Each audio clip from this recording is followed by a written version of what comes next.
Alpen Pharmaceuticals in association with Higher Secondary Principals Forum.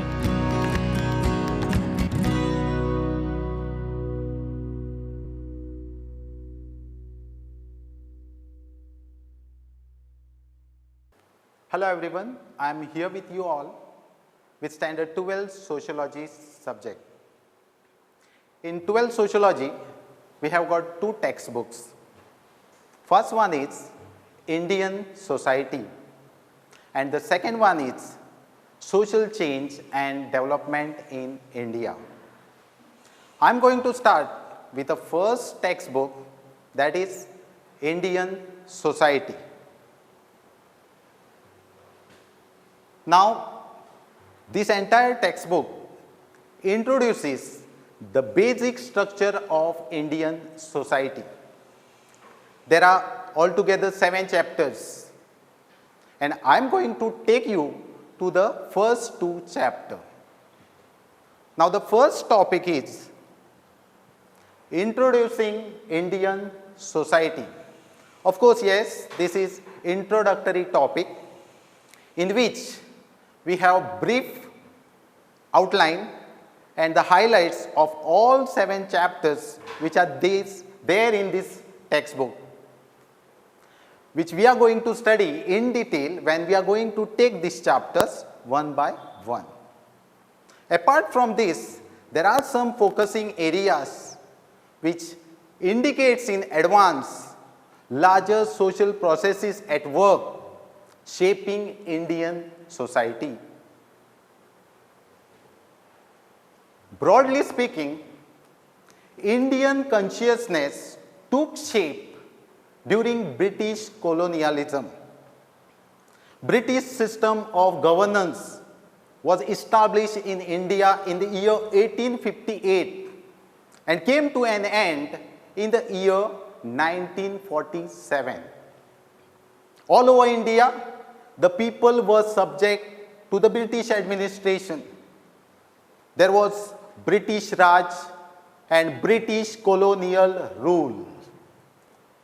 Now, this British colonial rule unified all of India for the first time and brought in the forces of modernization and capitalist economic change. The changes which were brought were irreversible. Society could never revise it. The economic, political and administrative unification of India under colonial rule was achieved at a great expense. There was struggle and there was sacrifices. Colonialism also gave birth to its own enemy, so-called nationalism. We had witnessed the colonial domination, their exploitation, and this domination, this exploitation scared Indian society in different ways, and because of this, all over India people got united and there was nationalization. Historically, nationalization took its shape during colonial period. Portuguese ruled Goa, Daman and Diu for 450 years. They did not allow Britishers to enter in their areas, but rest of India was ruled by Britishers. They were dominating India at all levels, and this domination unified and energized the different sections of communities, and the middle class began.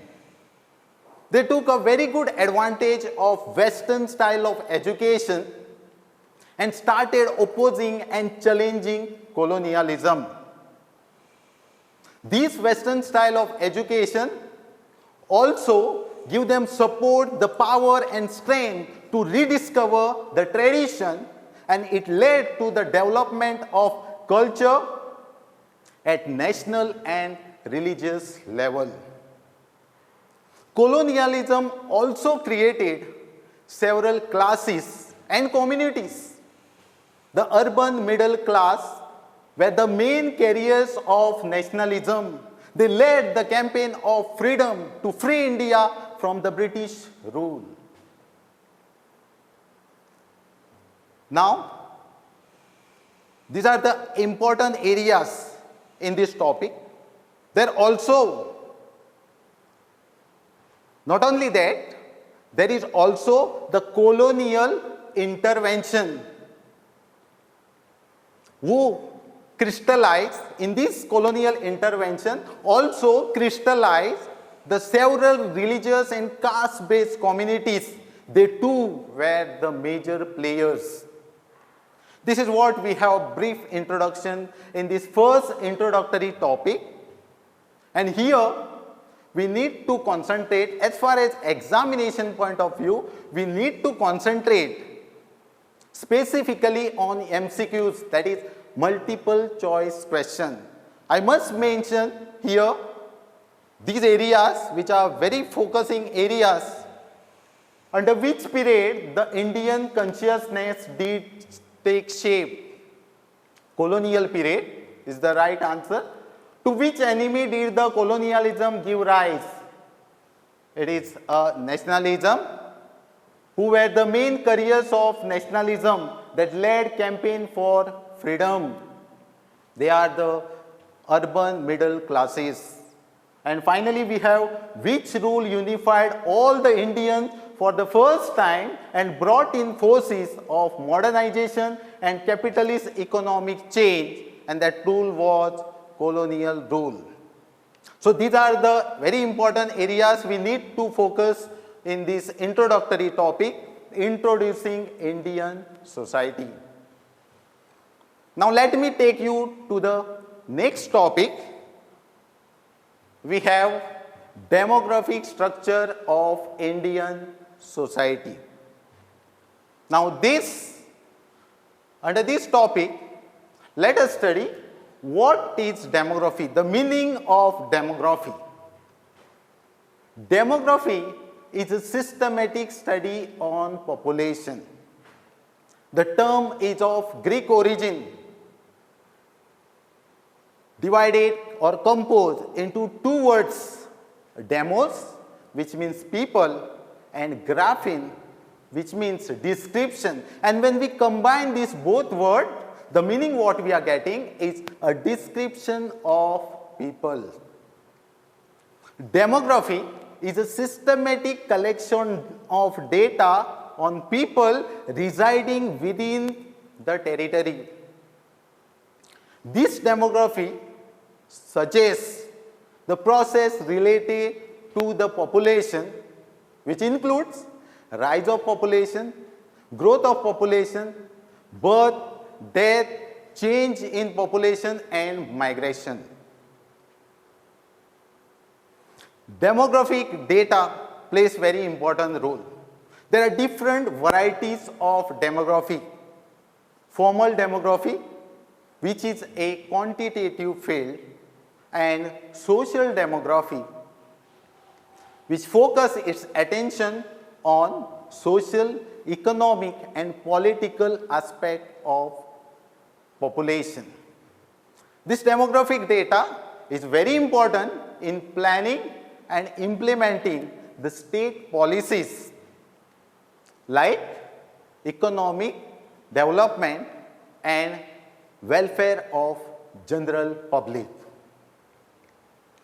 American census of 1790 was the most modern census. After that, this practice was taken up in the Europe. They started doing the census. And in our India, British, they conducted the census, and it was a regular 10-year activities. Even after independence, this practice is continued by Indians. And very important here to note, Indian population census exercise was one of the largest population census in the world. Now let us move towards the other important areas in this topic, that is theories and concepts in demography. Let us start with the different theories or the concept we have in this chapter. Now, the first theory is Malthusian theory of demographic transition. Now, let us see who was he. Thomas Robert Malthus. He was English political economist. He was born in 1766 at United Kingdom. He was appointed as a professor of history and political economy in the college, in the East India Company College at London. He studied at Cambridge and was trained to become the Christian priest. His famous contribution in the society was Malthusian growth model, and he became famous because of his own theory on population growth. Now let us go ahead with his theory, Malthusian theory of population growth. Now the Malthusian theory of population growth was one of the most famous theory on demography, advocated by English economist Thomas Robert Malthus. And he has outlined this theory in an English essay on population. Now, under this theory, he argued that human population tend to grow at much faster rate than the rate at which the human subsistences like food, clothing and other agricultural production can grow. And because of this, humanity condemned to live in poverty forever, because agricultural production is always overtaken by the population growth, and therefore all the people, they live in poverty. This is what he argued on his theory. What he says is, because population increases and always overtaking the agricultural production, and that is why forever we are in poverty. He tries to explain it further. He says, he has given very good illustration. He says, the population increases at geometric progression, that is 2, 4, 8, 16, 32, 64, etc. Whereas the agricultural production increases at arithmetic progression, that is 2, 4, 6, 8, 10, 12, 14, etc. And because of this, the difference which we can see over here, the population is always overtaking, always at a fast speed, and it overtakes the agricultural production, and that is why human beings always live in poverty. That is what he says. Now, in order to have some sort of control on this growth of population, he has suggested 2 checks. First check is preventive check, and another one, second check he has suggested, is positive check. Now, preventive checks, this type of checks are the effort made by human beings. For example, postponing of marriages and celibacy. And of course, yes, these checks are painful, but it plays very important role in reducing the growth rate of population. The second check, what he had suggested, is positive check. Now, these positive checks are those checks which are implemented by nature. These checks are seen in the form of famines, earthquakes, floods and tsunamis, etc. So these are the 2 checks Thomas Robert Malthus suggested in order to have some sort of control on the growth rate of population. Malthus theory was influenced for a long period.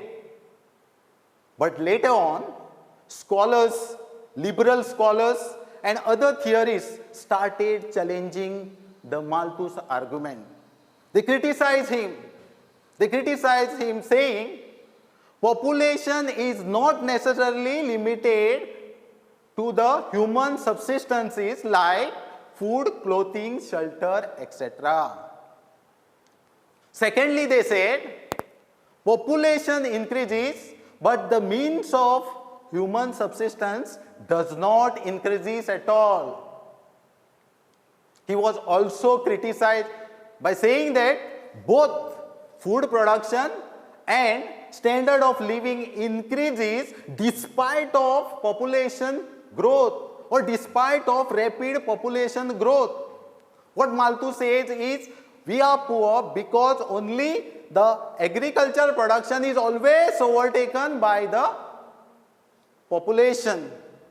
But here the liberal and the scholars criticize him, saying that along with population, along with the growth of population, the standard of living and the food production also increases.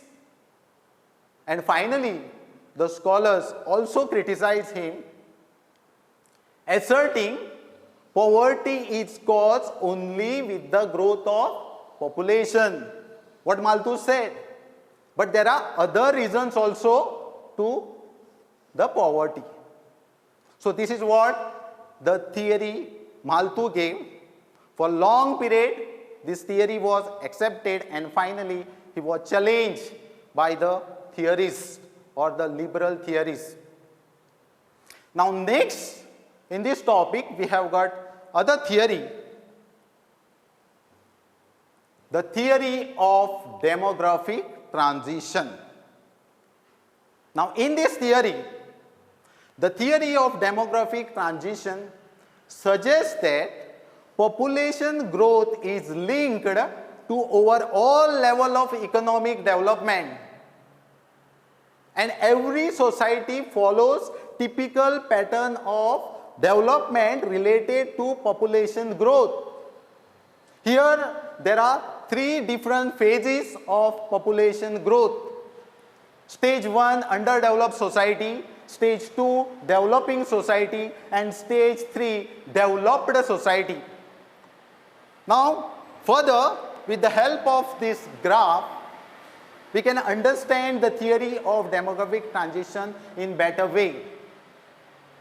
On the x-axis, we have got stages of demographic transition. You can see over here, stage 1, stage 2 and stage 3. There are the different stages of demographic transition which are shown on the x-axis, and on the y-axis of this graph, we can see here birth rate and death rates. And you can see here the arrow which is marked, the lower portion which shows you the death rate, and the upper portion which the arrow shows you the birth rate, and down below portion which shows you the death rate. Now let us see these three phases of demographic transition. Now the first stage is underdeveloped society. Society is backward. People are illiterate, technologically backward society. And here people are not aware of the advantages of having small family. And what happened in this stage? Here the birth rates are very high and death rates are also very high, and that is why in this underdeveloped society, the society which is backward, here the growth rate of population is low. The first stage, which is a underdeveloped society, society is technologically backward. Here birth rates are high, death rates are also high, and that is why growth rate of population is very low. Now let us go towards the next stage. Here this is underdeveloping society. Now here you can see the birth rates are very high and death rates are low. Now in this society, here we have the movement from backward society towards the advanced society. And this society characterizes with the high growth rate of population, because here we have got high birth rates and death rates are under control. In the first stage, we have seen absolutely there is no control on the births and no control on the deaths. But here in second stage, where society is developing society, where here we can see there is a control on death but no control on the birth rate, and that is why in this second stage of demographic transition, the population explosion takes place and the growth rate of population is very high in this second stage of demographic transition. Now let us move towards the third stage. Now the third stage of this demographic transition, the society is developed. The society is technologically advanced. People are educated. They know what is good and what is bad for them. They know the advantages of having small family. And in this society, you can see the shaded portion over this graph. This shows the low birth rate and also we have got low death rate. And because of this, in this third stage of demographic transition, we have low growth rate of population.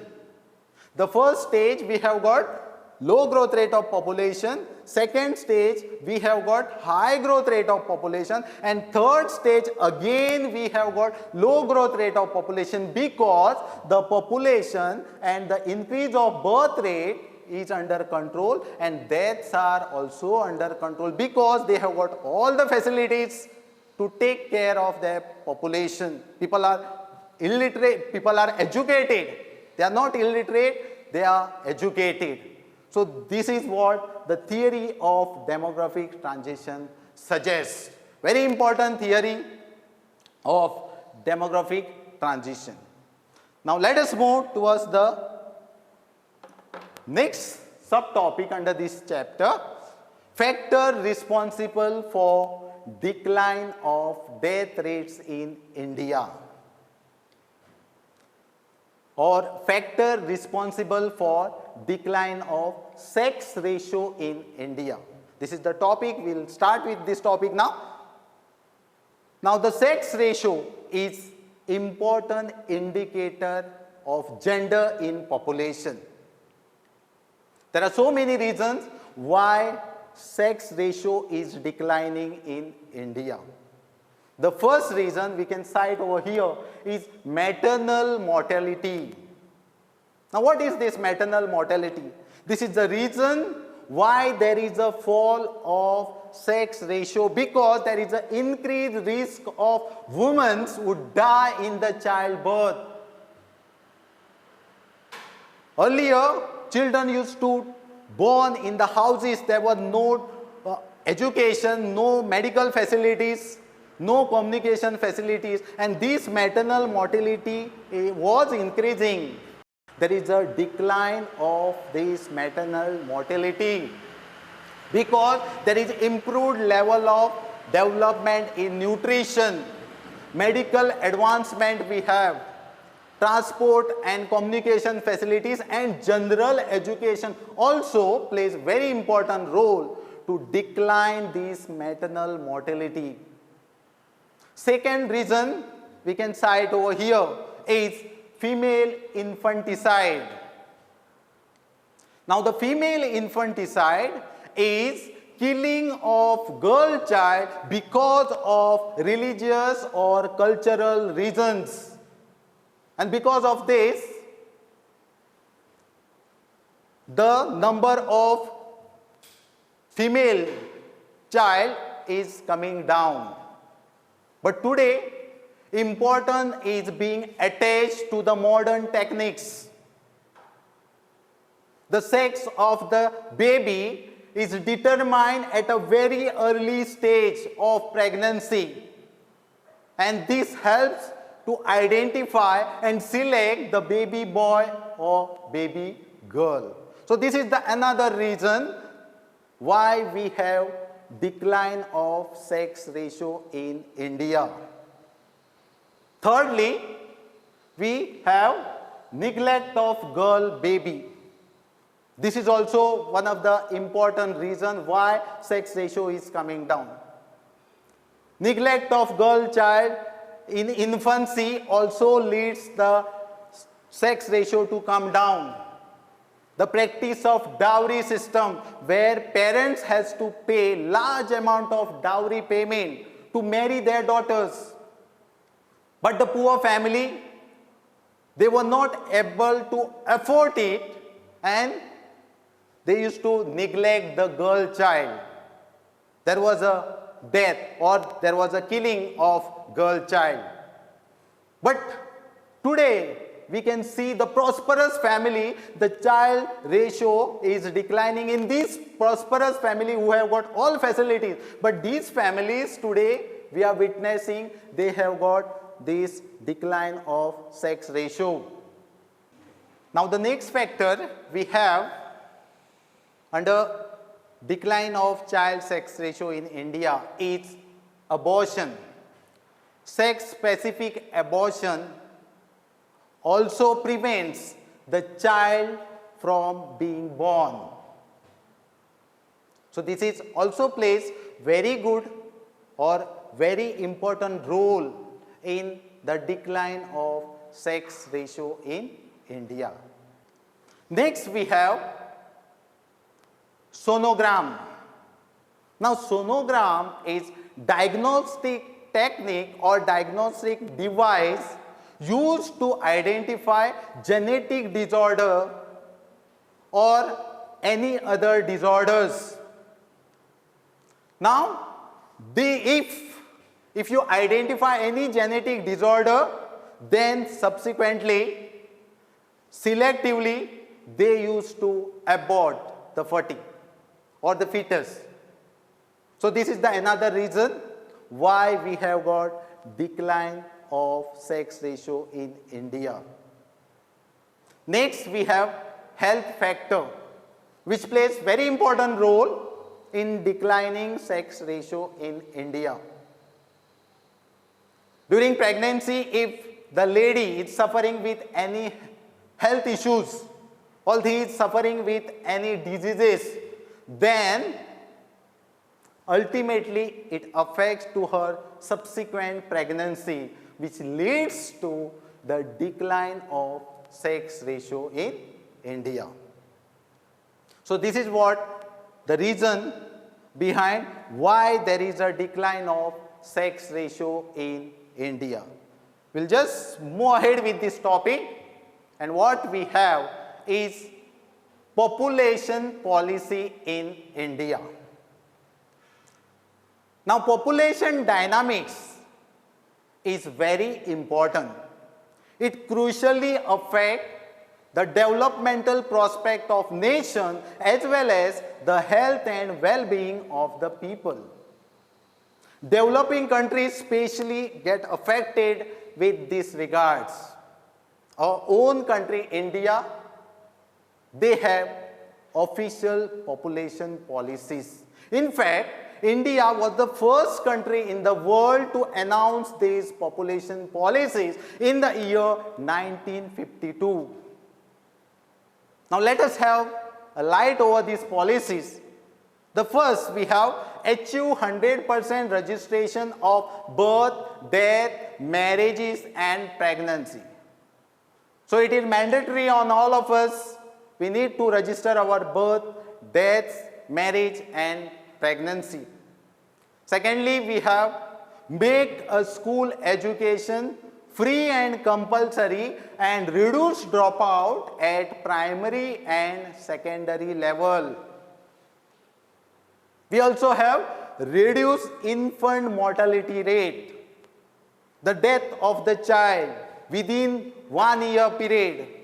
So that reduces infant mortality rate.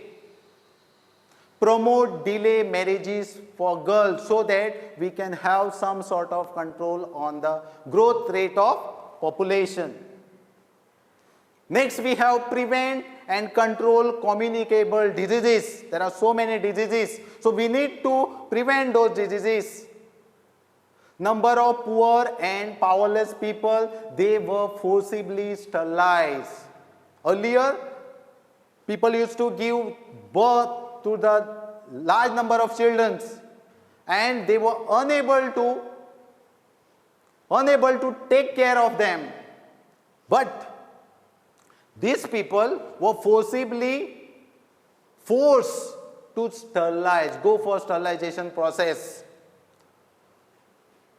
National Family Planning Program was also renamed and it is now National Family Welfare Program. A new set of guidelines were formulated as a part of population policies in the year 2000, which are target to achieve it in the up to 2010. So main objective of this population policy to have some sort of control or to slow down the growth rate of population through different method, birth control method, creating awareness among the public related to health issues and population. So this is what about the population policy in India. Next we have very simple topic, rural and urban differences. Rural areas are the village areas and the urban areas are the city areas. Now the first difference we have in this topic, rural areas are less developed and urban areas are more developed. Urban areas, we have all facilities, good transportation, good communication, we have got industries and restaurants, parks, everything. Trade, business is going at a faster rate, good market facilities, everything. So like this, urban areas are more developed. All resources are made available in urban areas, whereas rural areas, they are less developed.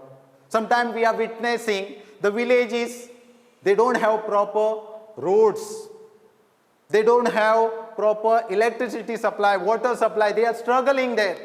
So they are less developed.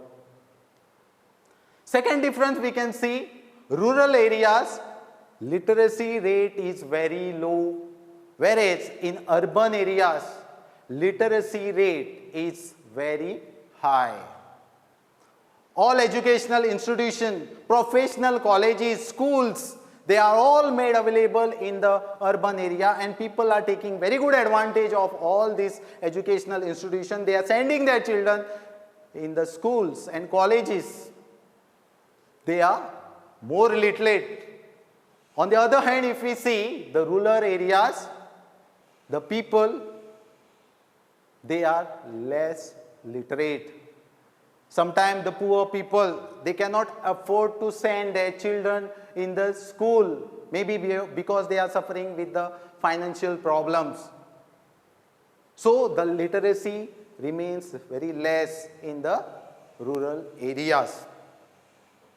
Next difference we can see over here is there is a high growth of population in rural areas and less growth of population, or we have a less population in the urban areas. India is a land of village. We have got maximum population, 80% of people are living in the village area, and that is why rural areas we have got high population, more population, whereas in urban areas only 20% people in India, they resides in urban area and we have low population in the urban areas. As far as occupation of these areas are concerned, urban areas, the main occupation is trade, business. They involved in different types of trades to earn their livelihood. Whereas in rural area, if we see, agriculture is their main occupation. They earn their livelihood with the help of agriculture.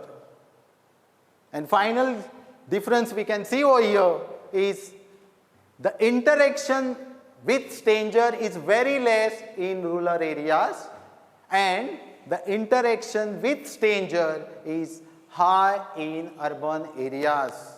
The tourists who comes to visit, they first get interacted with the urban area people, and they have got very less interaction with the rural area people.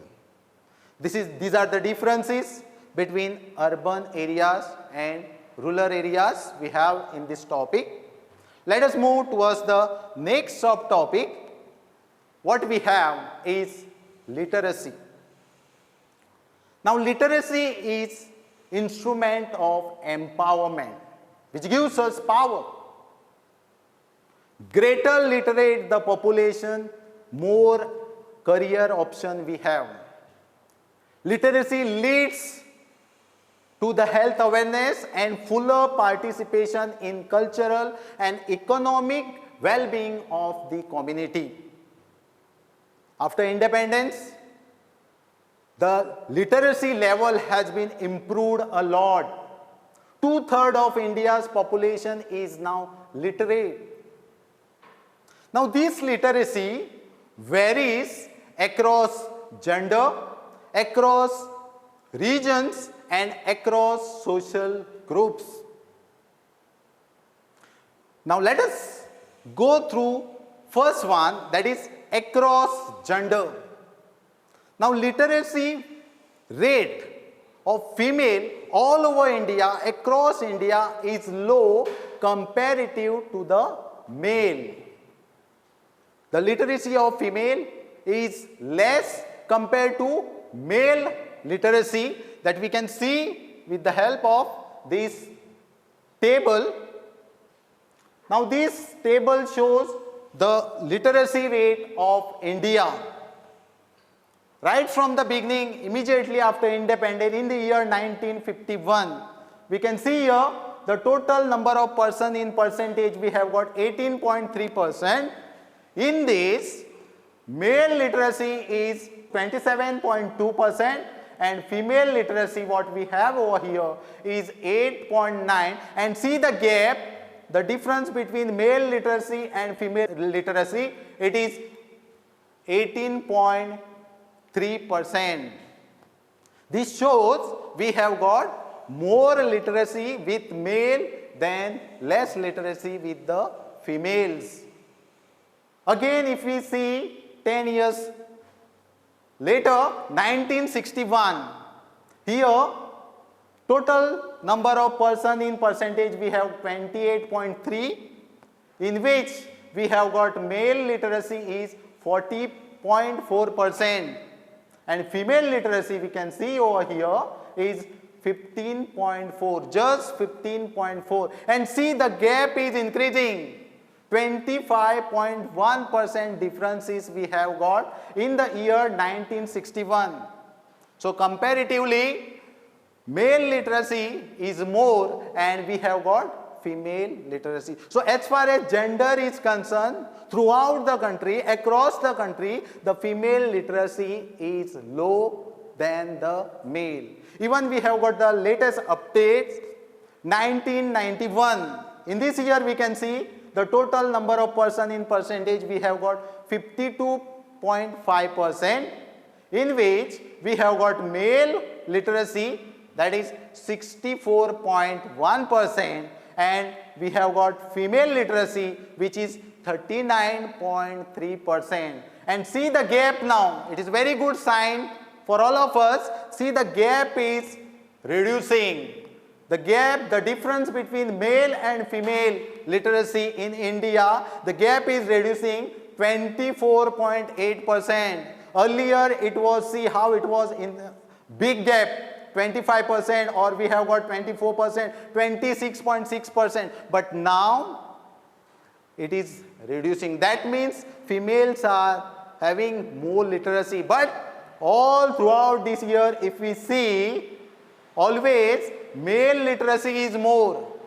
Even in the 2001, we can see over here the total percentage of person is 65.4, in which we have got 75.9% of people, males are literate, and we have got 54.2% of female literacy, which is low, and the gap is now still reducing. This is a good sign. The gap is 21.7. See, in the year 1971, the gap 24%. Now it has reduced to 21.7. That means a very good sign for females. They are getting literate. So this is as far as gender, literacy variation as far as gender is concerned. Next we have across region wise, literacy variation across region wise. Now region wise also there is a wide range of difference, and the state of Kerala approaching the highest literacy rate. The state of Kerala over here, they are topping, and their literacy rate is 94% literacy they have. And compared to this Bihar state, we have got lowest literacy rate, that is just 61%. So Kerala is topping with 94%, and there is a wide difference with the state of Bihar, which has got 61% of literacy. Other state, if we see the state of Goa, we have got 88% literacy. Rajasthan, if we see, we have got 65% of literacy rate. And even the Arunachal Pradesh over here, we can see that they have just 65% of literacy. So this shows a very wide range of difference as far as literacy is concerned. Now thirdly, we have literacy differences across the social group. And of course, yes, the general category people, they have got highest rate of literacy, and the other social groups like scheduled caste and scheduled tribes, they have lower literacy rate. So this is the variation of literacy across region, across gender, and across social groups that prevails in the Indian society. Let us move ahead with the topic, reasons behind decline of death rate in India since 1921. So these are the reasons we have why there is a decline of death rate in India since 1921. The first reason we can cite, increased level of control over famines and epidemic diseases. The famines which take place because of crop failure or malnutrition, starvation or unbalanced population, these all are brought under control. Similarly, the several diseases, epidemic diseases, the fevers of different sort like cholera, plague, okay, all these diseases are brought under control, and ultimately it gives the decline in death rate in India since 1921. Second reason we can cite over here is an advancement in the field of medical science. Advanced treatment is made available to cure the disease. Mass vaccination program gets organized. People are made aware of all the diseases. The next reason we can cite over here is improved sanitation. Proper provision of drinking water is made available. There is adequate disposal of sewerage. Also, the surface cleaning, which keeps away the several diseases, and this also leads to the decline of death rates in India. We also have another reason, health consciousness among the people. Today, people are very much conscious about their health. They are very much serious about their health. Anything happens, they just rush to the doctor for treatment and better advice. So health consciousness is also one of the reasons for decline of death rates in India since 1921. So these are the reasons why we have death rate decline in India since 1921. Now next, we'll move towards the next topic, that is the age structure of Indian population. Now Indian population tend to be very young and majority of Indians are considered to be young. Now age structure of Indian population, it is the proportion of person in different age groups. Now with the help of this table, we can get a better idea of the age structure or age composition of population of India. The first group we have up to 14 years of age. The second group from 15 years to 59 years, and 60 years group, that is the senior citizens. Now year wise, if we see over here, we have in the year 1961, first up to 14 years of age, we have got 41% of population in this first category, that is up to 14 years of age. And up to 15 to 59, in this particular age group, we have got 53% of people and just 6% of people in the 60 plus age group. So this is what the age composition we have in the year 1961. Further, if we see 1971, here 42%, there is no much more change. 42% of population falls under this particular age group, that is up to 14 years, and 53 year it remains the same. Again 53 in the year 1971, they are in 15 to 59 age group, and then last category, that is above 60 or 60 plus years, we have just 5% of people in this age group, and we can see the 1% decrease. After 10 years, there is a 1% decrease of this particular age group.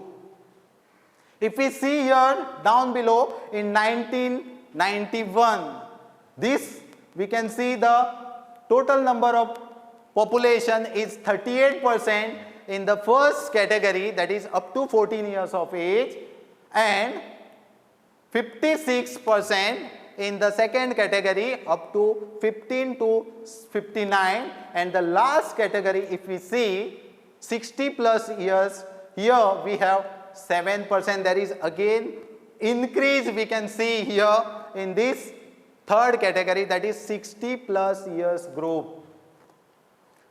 2001, we have got 34 in the first category, 59% in the second category, that is 15 to 59 years of age, and 60 plus we have got 7. Again it is same, it remains same.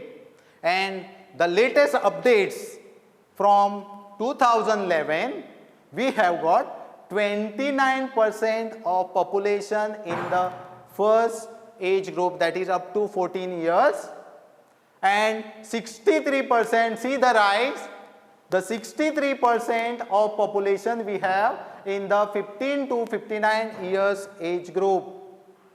And if we go in the third category, we have only 8% of people which are in the 60 plus age group. So this is a difference we have as far as proportion or the age composition of Indian population is concerned. The first age group, see, 41, 42, 40, 38, 34, and in the year 2011, we can see the decrease in the first category, that is, they have come down to the 29%. Second category, throughout this year, we have almost similar 53, then in the year 1981 we have got 54, then in the year 1991 we have got 56%, and again in 2011 there is an increase. So that is what the age structure of Indian population says, that the maximum population tend to be younger. They fall in this second age group. And the third age group, throughout the years we see there is a slight 1% difference. See, first 1961 there is 6% total population in this area. Then 1971 we can see here there is a slight decrease of 1%. So total population was only 5% in the year 1971. And down the line we can see the 6%, 7%, again 7% in the year 2001. And 2011 there is one increase in the 60 plus age group, that is 8% increase. So this is, we have the age structure which is composed in these three categories, three different groups up to 14 years of age, then 15 to 59 years of age, and then we have got 60 plus years age. So these are some of the areas which you need to focus in your examination. Very important topic as far your examinations are concerned. It has got very good weightage and you need to concentrate more on this topic. Thank you very much and all the best. Prudent Scholars, powered by Lupin Pharmaceuticals.